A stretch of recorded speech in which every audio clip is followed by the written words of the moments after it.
Hey students, I am here with my good friend Ed Carson from Hammons Hall for the Performing Arts here.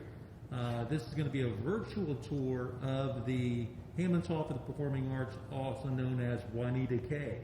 And Ed, so good to have you. Thanks so much for being here. Why don't you kind of start us out, Ed, if you don't mind. Tell us a little bit about what your role is here and how long you've been here. I am Ed Carson. I'm technical director for the Hammons Hall.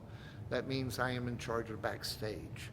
I came here in 1992, stayed for 10 years, left to open up a theater across the country, and hated it and came back. So I've been here ever since. So it's been 23 years now that I've been here. My job is to handle the backstage, but also the physical plant, the whole building. I'm sort of in charge of the maintenance and stuff like that. So it's a very wide open job. Yeah. And we're here at this beautiful Juanita K. Hammons Hall for the Performing Arts, and the first thing I notice is this beautiful curtain wall that we're looking here. At least to me, it looks like a curtain. Can you tell me a little bit about that? The glass does actually form a curtain wall. The curves in it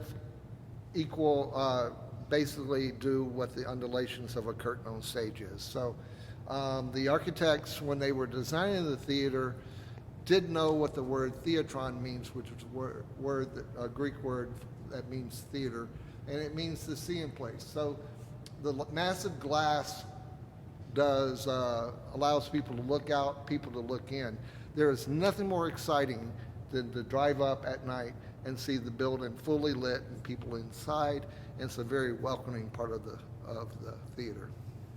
And over here we have the ticket box office. This is one of several different locations that people can pick up tickets for not only this house, but also all of the events that are going on campus. Correct. You can buy anything that's on campus. You can buy at any of our locations. You don't have to come to the venue that you're wanting to see. All right, fantastic. And this is one of the main entrances, is it? Correct. That we're here? This is the main entrance that the audience members, the first thing the audience members see when they come in. Okay. You typically usher stationed right here, if I'm not ticket takers. Correct. And then ushers up at the very level there. To help you get to where you're going. Now we're looking at this building, and it looks like it's like 5 stories tall. Is that correct? It's actually 6 stories tall. The lobby is. There's a very small one at the top, but it's a lobby area that is multifunctional. We do have the ticket box office. We do have concessions downstairs, but we have other places, levels to go to. Up on level 5, up in the very top right there, is a place that we have about 45 minutes before most of our shows, a free talk by an expert about the theater, about the show they're about ready to see. So it's a free thing that you can do before you start. Yeah. We have receptions in here. We've actually had a wedding in the lobby in the last 2 years, and we've also had a funeral. So wow. Interesting. Full circle of life, as we like to say. Yeah. Interesting. As we walk through this, can you remind me when it was built? When was this built? It was built in 1992, and it was completed in 1992 at the cost of about $19.6 million. That was a lot of money back then. It was a lot of money back then, but yet it's also a very big bargain because theaters at the same time weren't as nice as this, was being built for 2 to 3 to 4 times what this cost. Right. And today, what do you think it would cost to build today? Any thoughts on that? It's easily in the 120 million range. Almost 10 times almost. Yeah. Right? It's amazing. Now I'm looking at concessions here, and if we went down there, we would see basically an area for concessions. And I just think I'm guessing at concessions at a performing arts center. It's a little bit different than concessions at an arena in terms of its potential for revenue. Yes, it is. The difference between arena and a performing arts center is there's very limited time to buy concessions. So our supplies are lower because it's mainly coffee, Coke, water, some alcohol, and candy. stuff that you can take into the theater.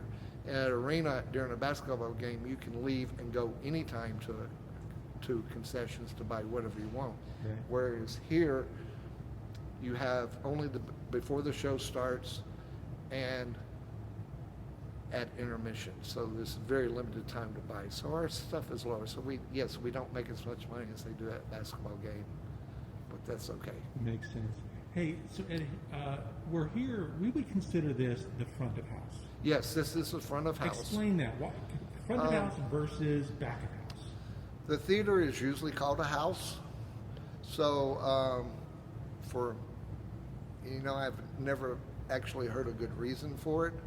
But the front of house is usually the lobby area and things that go what they call the front of the building. Backstage is called back of house, whereas the stage and the audience area is the house. So it's not because we live here all the time. We do, but that's beside the point. All right, let's go over here and take a look at this opportunity to have folks give. I would imagine that giving donations is an important part of a performing arts center. It is for multiple reasons. One, it helps with the programming. That it helps us to bring in quality programming that a 2,000-seat venue might not be able to take care of because of the size and number of people. Yeah. The other part is that we are part of the university, but not really part of the university.